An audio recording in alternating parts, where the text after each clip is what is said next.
Okay, I'm going to pull rank now. And I'm going to do this deliberately because I specialize in a profession that is little known in its detail and not practiced ordinarily by too many people, even though there are people remotely connected to it.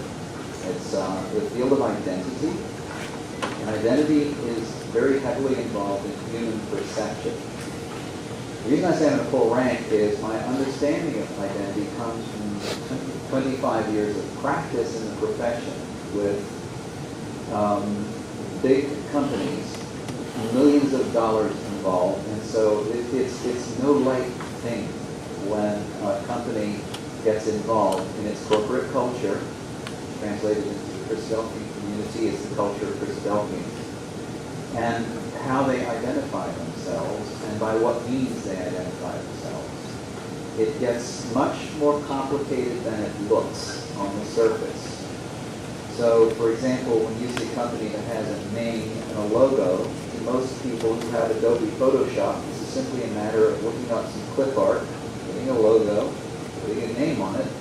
Well, my last name will do. We'll call ourselves Giordano Design. And that'll be that. I'll have a logo, it could be a fishing pole or whatever, and there you are. It doesn't really work that way, although most of the people involved in branding, per se, think that it does. If you're an accountant, you'd have to be on a pretty high level of accounting with a large company to understand how identity affects the asset value, for example, of a company in a subjective way. In England, the identity can't count on a spreadsheet the asset value for purposes of taxation, but they can't in the United States. Nevertheless, what we're talking about here is difficult to believe that it is important as it is. That is, it has the effect that it does, unless you're really kind of in the business. That's why I need to pull rank. Ask for your confidence in me as a credentialed, experienced professional, even though you have no basis for that confidence, whatever, other than perhaps you can give me a little bit of that kind of trust that comes from being brethren. So it's important because it's involved. And I've handled this. I spent 6 years on the National Maritime Center in downtown Norfolk, which is about to go bankrupt. It had to turn its net income around from red to black. There were a lot of things involved. When I got involved, they were thinking about turning the National Maritime Center into a fish market and getting rid of all the exhibits and selling lunch in there, basically, because it's such a failure. So how do you take something like that has, in that case, 9 years of failure, turn it around in public perception and create success? Obviously, perception is involved, and there's a lot of dollars involved on the business side of identity. Also, been involved in a company that started at the $8 million gross receipts point when I started with them. After we re-identified the company in 5 years, their net worth was $25 million. They parlayed that identity through a series of very clever business moves, but based on the work that I did with perception in that company, and went from $25 to $310 million in the next 5 years. So again, the point today is don't underestimate the value and the import of identity. This is a very real thing. Another just quick example I'll tell you about. There was a company in New York that had a huge, multi-million-dollar company, had a huge stockholdership. They decided to change the name of the company. Nothing else about the company changed. It was still ABC Company. That's not their name, just an example. Decided to change the name, but they did not tell their stockholdership that they were changing the name. So they changed the name. Well, they didn't like the new name. People that were holding stock in the company basically sold their stock and sank the company overnight. I can't tell you which company this was. In my reading, I don't remember the name of it, but that's a true story. And it shows you the only thing that changed was the name, and it took the company down. So if I can say it to you again politely, do not underestimate the importance and weight and gravity and influence of something like a name. Along with that goes the graphics. The graphics side of that is the logo. So we'll talk a little bit more about this as we go. And I hope that in the tone of my conversation and the content, that you will see that there is much more involved and is generally understood by most people in nearly all forms of business. But you talk to a guy that runs a multi-million or billion-dollar company, what he thinks about all day long is the perception of his company and how that relates to identity and how the identity portrays the company's products or services or both.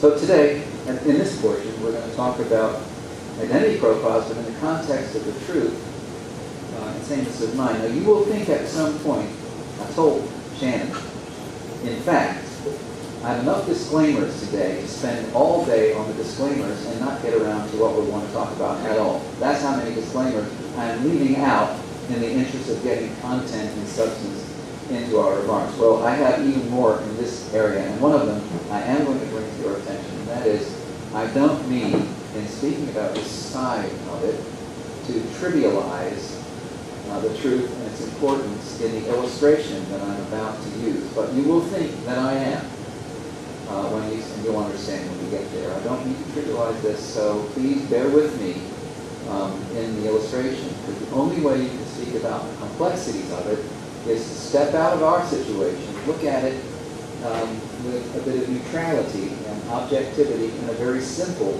in a simplified illustration, and then move back into what we're dealing with in the realm of identity with Christadelphians, because believe it or not, it's right up there with issues of what we do.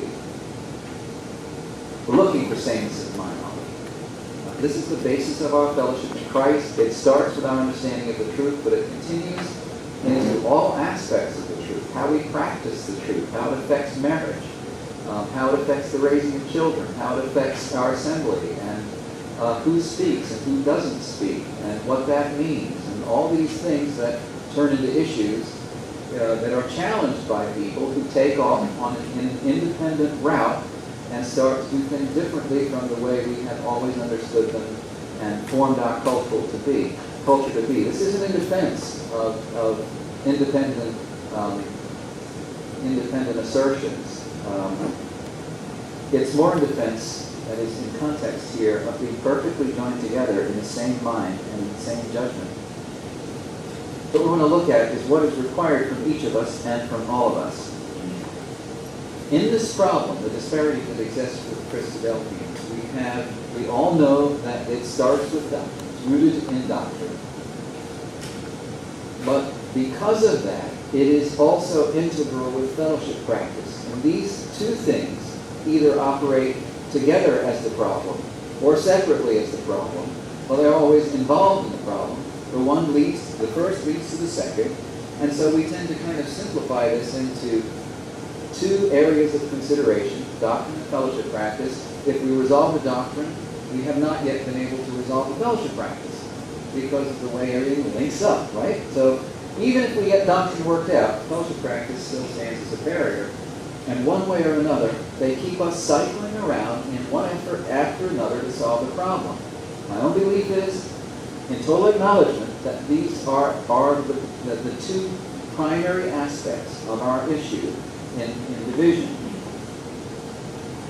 That unless we can take into account the third element, we will not be able to solve the problem.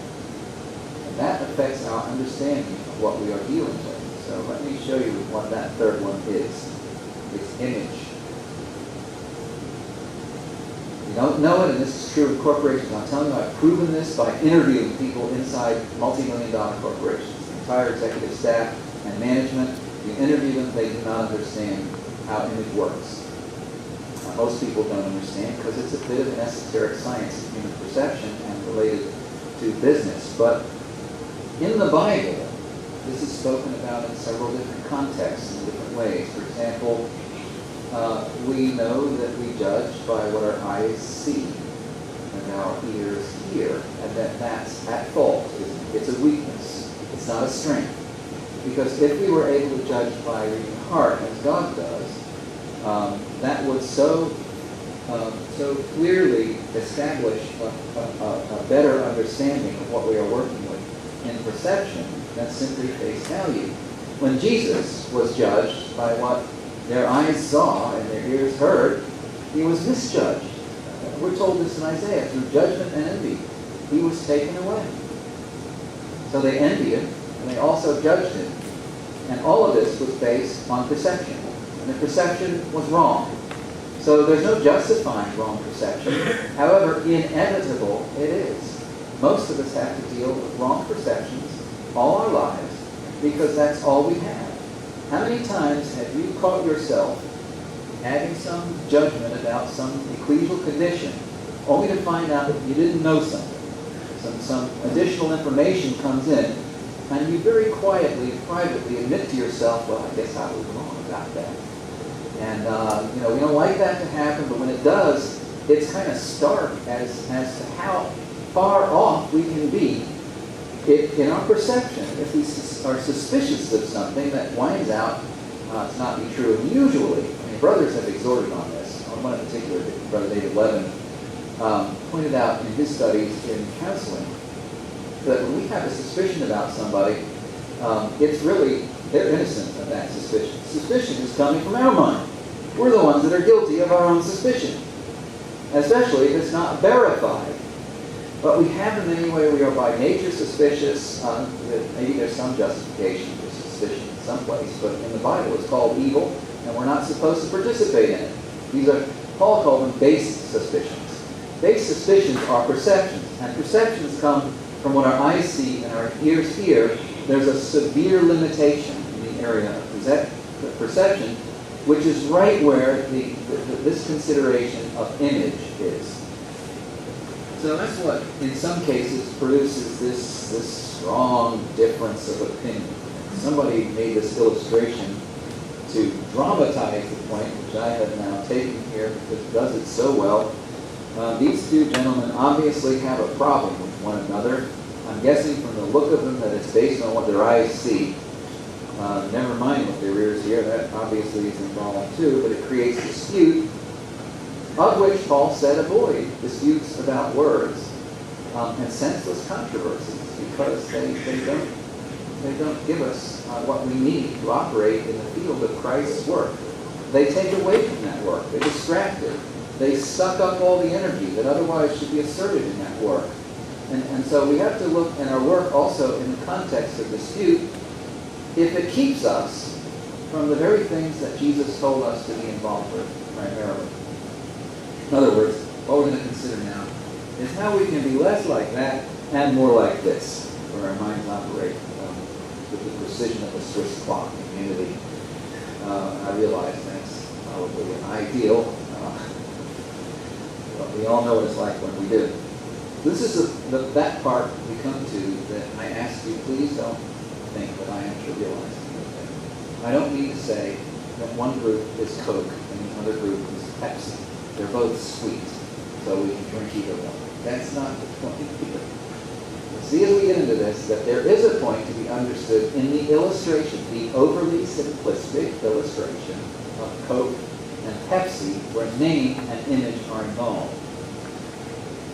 There's an interaction between these drinks, the people who drink them, their image, and their labels, which in this case involve their name and the way their names are represented graphically. I'm trying to think of where the best place to insert something about this is. I'm going to do it now, even if I should do it later. Most people use the term image and identity in business interchangeably. And with that, they talk about branding, brand recognition. In fact, image and identity are two different things. Image is what people think of a company in the sense of business, or you as an individual, or the truth, or whatever, or religion. Regardless, of anything else. It's the perception that exists, the reality of a perception. It doesn't matter who, for example, Donald Trump is. He has an image, and that image exists whether or not he can help it. It's just there, and it's there in public perception. This happens with businesses, and it also exists with Christadelphians when they, in one community, look from that vantage to another community. They have an image, and that image exists in the reality of existing perceptions. Identity, on the other hand, is something different. Identity, in a corporate sense, is what a corporation does to control those perceptions. So, just a quick analogy with Coca-Cola. They discovered by testing that people preferred the new taste of Coca-Cola, which had as much sugar in it as Pepsi, over the classic taste of Coca-Cola.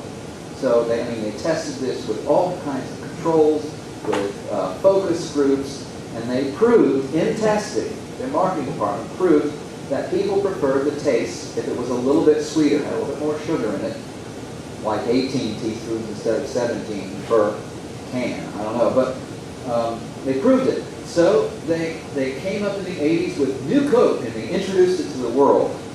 Well, it's known now as one of the greatest marketing fiascos of all time.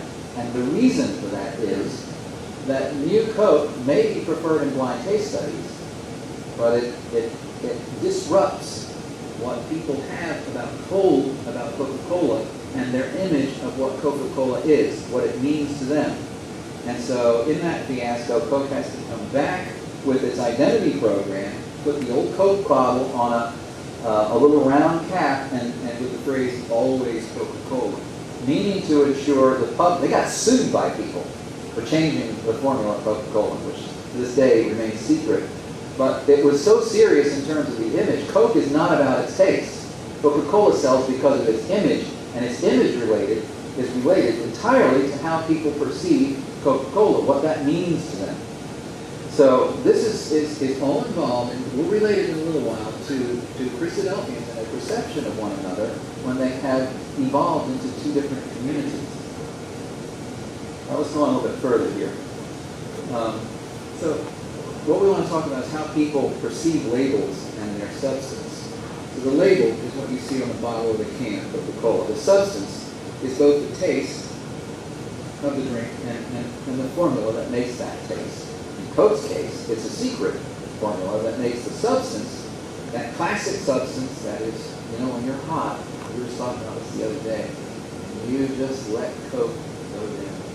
And the fizzliness of it and the sparkliness, there's just almost nothing like it. You can tell I'm sort of more of a Coke guy than a Pepsi guy, but there are those two kinds of guys out there, and I guess there's two kinds of gals, not to leave women out of this whole picture. But anyway, the mind of any populace associates a name with everything it stands for. So when people drink a Coke, they're not just drinking Coke. They're drinking everything Coca-Cola stands for. And if it stands for little times when they were kids and Grandma gave them a glass, and the glass was all fizzly, and had ice in it, and it was in a jelly jar, and they drank it, and it was all the happiness. And when they drink a Coke, everything they experience and the happiness of being a grandchild with their beautiful, loving grandparents is embodied in that Coca-Cola.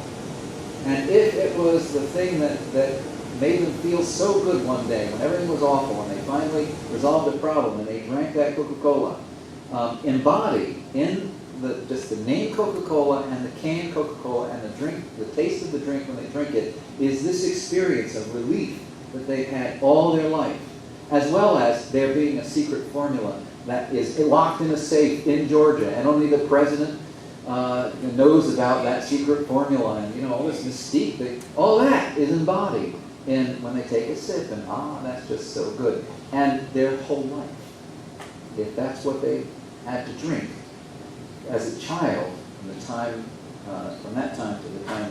So the mind of any populace associates a name with everything it stands for, and that means everything that may be embodied in a whole life that relates to that name.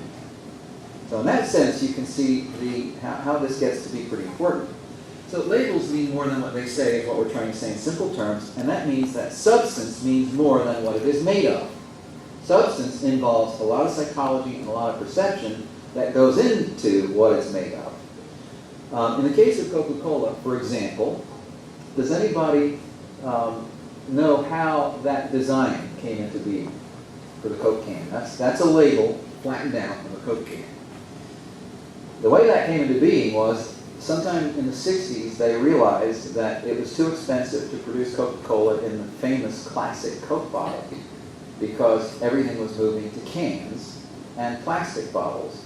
Plastic bottles couldn't be made in the shape of the glass bottles, so they were going to lose the shape. So they had to graphically re-identify Coca-Cola, but without losing its identity based on this last bottle that had been there since the 20s, I think. So they took the profile of the classic bottle and they put it on a red label. That's what is known as the wave. That's derived from the classic Coke bottle. So they tested it by putting no information on it, just a red label with that curve on a can. They took it to Japan, a foreign country, and tested it, and people in Japan recognized that it was Coca-Cola with no other information than the graphic profile of the bottle. They said, well, that's Coca-Cola, isn't it? And mainly because of two things, the association with the color red and the association with the profile shape of the bottle. So you can see now how perception is integral in this sort of thing. If you know how to use it in corporate matters, there's a lot of money to be made. For example, the script form of Coca-Cola that you see over on the right there was estimated to be worth $38 billion in 1973. It must be at least twice that now. You know, Coke's goal was to put a Coca-Cola within arm's reach of everybody on the earth. So they've almost gotten that goal reached. But do you know the story of Coke? Coke didn't belong as a trademark to Coca-Cola. Coke was sort of the path that the public took when they shortened Coca-Cola down to Coke. People started asking, you got a Coke? Well, I have a lot of Coke to drink. You'd order a Coke. Would you like a Coke? And so Coca-Cola recognized that and wanted to adopt it as a trademark, but they were not allowed because Coke was a common noun. It means, obviously, drug. I can't think of the word. Coke is a compound. Okay. What's the word I'm looking for? A what? Nickname. No, not coke. It's a nickname for cocaine, but that's it's also a substance. Right? It's a material. It's an ore. Oh, yeah. What is it? It's iron ore, isn't it? Furnace fuel. Yeah. Okay. So all right. Glad we got that straight. Too much time on that. But that's Coke, and because the public called it Coke, Coke wanted to own it as a trademark, and they had to go to the Supreme Court in order to get a registered mark for the name Coca-Cola, which you can see under that in the little circled R. Above that is a registered name. But here's what the Supreme Court required of Coke. They said you can only use the word Coke on the same product on the opposite side of the script form of Coca-Cola. And in that way, if it's capitalized, we would allow you to own the word Coke as a trademark. Otherwise, it's a common noun, does not qualify. So that's an example of how in all of this, it gets legal. You know, identity and image work and branding is in the field of registered trademarks. And registration is ownership of a name. That too is involved. So not only a lot of money, but a lot of legal interaction in the field of registered trademarks. So that's just a little bit about identity because we have a few points to make about that. Again, I'm going to describe a little bit more about my occupation. It's involved in how brands work. And I've already made this point, I think. Names embody huge perceptions in the mind. So relating this to Christadelphians, if I say BASF, I'm not just talking about a statement of faith. If I say BUSF, well, look, they're the same except for an A and a U. Just change the letter. In effect, BASF and BUSF are logos. They are in the word business. They're called acronyms, or there are several other names for them. Monikers, I think, is another name that they use where letters or a name becomes the logo itself. But it represents a lot more than just Birmingham amended or Birmingham unamended and then stated in the page. There are huge perceptions in the mind. If you're already factoring in everything we've spoken about to this point, you're probably starting to pick up on what I'm saying here. The purpose of a name is to identify and to differentiate. So if we have two Marks in the room, I'm Mark 1 and he's Mark 2, or vice versa, and that becomes an issue, doesn't it? If I say, how about you be Mark 2? You know, I don't know, maybe second, Mark 1. It's going to be there, even if you don't admit it. I already know. We have this issue. Whoever Mark 1 and Mark 2 is, we're going to have to talk about that. But And what Ken wants us to do. all right, so a neutral arbitrator has to decide. This happens in business all the time too. But these things have to be resolved. Because people kind of like, well, what's my identity? We say, well, which one is older? The older one should be Mark 1, I think. And the younger, so I'm probably older than you. That makes me Mark 1, sorry. But the point is, they identify us. And if your name is Mir Shalal Hashbaz, well, nobody's going to forget you, and nobody's going to confuse you with Mark 1 or 2, are they? Because you are Mir Shalal Hashbaz. And if you can get through the name itself, you certainly, there's a problem with that one, so it's too long to remember. So retention goes out the window. But with differentiation, that's the object of the name. It differentiates and identifies us. So the result of this is that names can be supercharged with intellect and emotion. And I wish I could spend the next hour explaining to you what is significant about Giordano and Maréchal Hashbaz, because they're extraordinarily significant. They're Isaiah 2 sons, and there's nothing said about it. They had 2 sons. You know their names. If you look at the meaning of the names, you can see everything that Isaiah was about in those 2 boys. I am the children of God has given me. It comes up in Hebrews of all places. Well, you're not gonna, I wish we could. We just don't have time to spend that right now. But anyway, supercharged with intellect and emotion, the further into their meaning you get. So there's 3 branding models. This may sound like a lot of hocus pocus, but it's relevant. So I'm going to have to get through this as quickly as I can. Basically, all companies and their identities boil down to these 3 models. Monolithic is like GE. It's on the light bulb. It's also on the side of the building. Wherever you identify GE, it's that little script form of GE. It's GE. It's all the same. Conglomerate doesn't work that way. Conglomerate is like, this is interesting, BASF Corporation has all these other companies, and none of them are called BASF. None of them have the identity of BASF. There's this one and that one and the other one, and they all have their own separate identities. They become a conglomerate. And there's a third, which is sort of a combination of the 2. To make it simple, you have Joe, and Joe names his company Joe's whatever. And Joe owns a diner, he owns a cleaners, and he owns a bowling alley. So it's Joe's bowling alley, Joe's diner, and Joe's cleaners. So they all have their separate identities as to what they do, which is different, but they're all connected together by the same identity, which is Joe. All right, so that's the way branding works in its sort of simple mechanical form. But here's how we go into this subject with this simple illustration of Coke and Pepsi.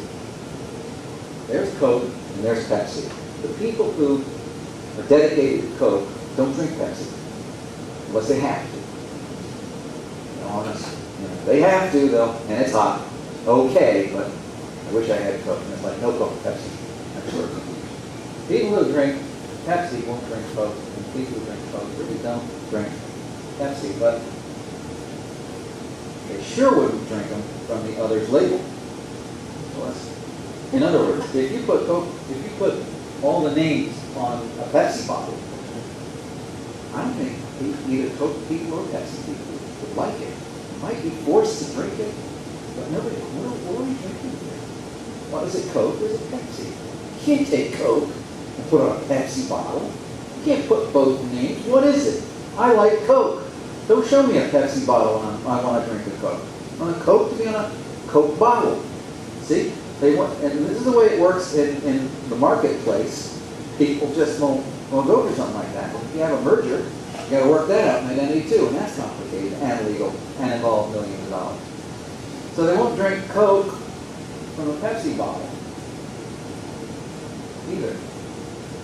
It's not a Coke. They won't drink Pepsi from a Coke bottle.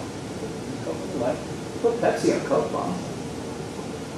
Are you with me on this? It's pretty jarring just to look at it in a slide. Like something's terribly wrong here. I don't like this. Get that label off that bottle. There's a point to be made in that. If you're feeling strongly about this, you're making my point. If you don't care, you're still making my point. You just haven't got there yet. They won't drink either one just as a cola. If you take Pepsi and Coke off this and just make it a cola, I've got a script form there. It'd be even worse if I just put it in some other type. But that doesn't like me because I don't know what I'm drinking anymore, do I? I gotta know what I'm drinking. If I like Coke, I'm gonna be drinking Coke. I want to say Coke. In other words, the substance, in order for acceptance to be there, the substance must be recognized as the same.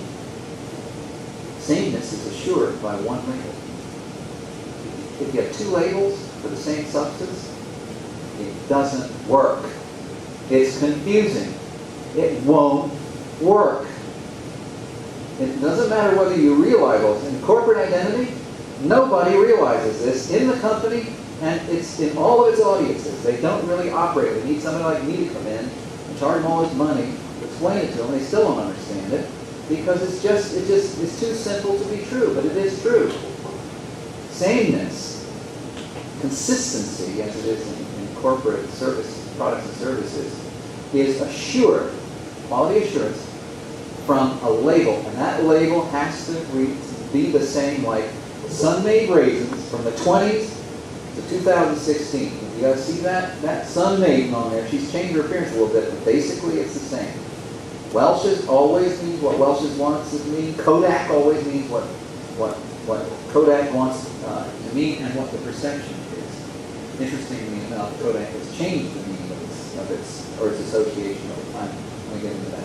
But the sameness is assured by one label. So let's transfer all that oversimplified, trivial illustration to something that is very deep and close to us. God's mind and His name and our perception of His truth, His Word. Now Scripture applies this principle to God. We know what God's mind contains. God's mind contains His purpose. God's mind is His logos, right? And it was there in the beginning when He created, He separated light from darkness, or light from death, or truth from ignorance, and created the world, man upon it, with the view toward creating a son in His image. That was in the contents of God's mind. It was His intent, or His logos. And it was with God from the beginning. And it basically, there is no difference, John tells us, between God and His name. It was His name, His logos, was God. He's identified in His name by His purpose. His name, in other words, contains His purpose, and we know what that name is. It's Yahweh, which comes from the Tetragrammaton. You know its meaning is I am that I am, or I will be manifested in whom I will be manifested. So how has God identified Himself to us when He told Moses, my name is I am? He's identified Himself in us, or to us, by saying, I will manifest myself in you and be in you, and I will be all in all. He states His whole purpose in His name. Tell me that isn't supercharged with emotion.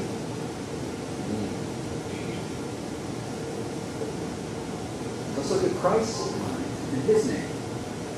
Now, Scripture applies the principle to Jesus. This is, to me, very interesting, and I bring this up every time I'm teaching somebody the truth, because it's so simple and yet it is so full of substance.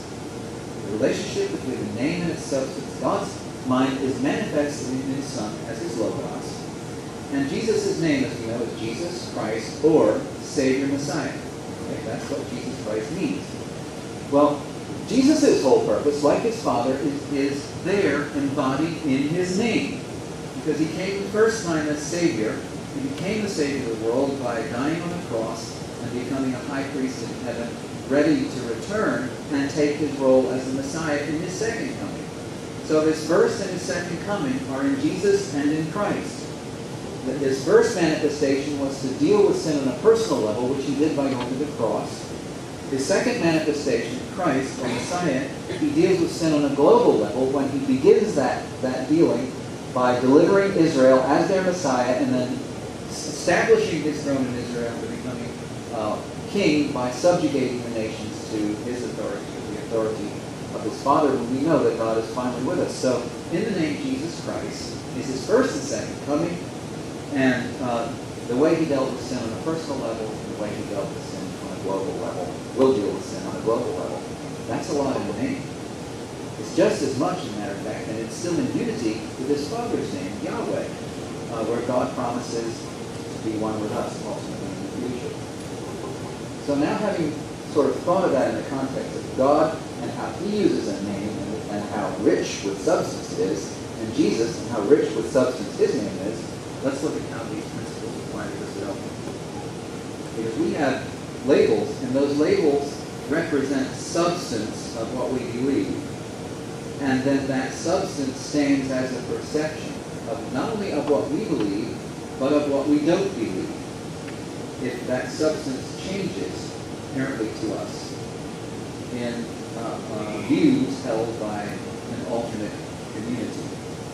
So what I'm going to talk about now is why I believe, and this is my own profile here, Christadelphians should or can only coalesce into one body under one name, with one statement of faith. We've talked about this using illustrations. Perhaps you can get the point here. I would like for this not to be so, but I know too much about human perception and the way it's affected, the way people work with it. So I think we would do well to factor this into our thinking. How we are factored in, I can't propose to you right now. It's a huge identity program. These things take months and months of time to analyze and figure out. So let's look at Christadelphians and name identification. Going back to the three branding models, monolithic, conglomerate, diversified, let's apply that to how we identify ourselves. The Christadelphian, the idea of a conglomerate won't work. A conglomerate means you have Baptists, CJAF, unamended, amended, all coalesce in unity with one another. That's a conglomerate. They have their separate identities, but they have decided to be the same corporation or community. So they allow the great integration. This is simply not going to work. It'll never work. We cannot form ourselves into a community that is based on the conglomerate configuration because it would be understood by too many people who think about this as interdenominational. Whether it is or not doesn't matter. If everybody's perception is that, or if it's the perception of a significant number of people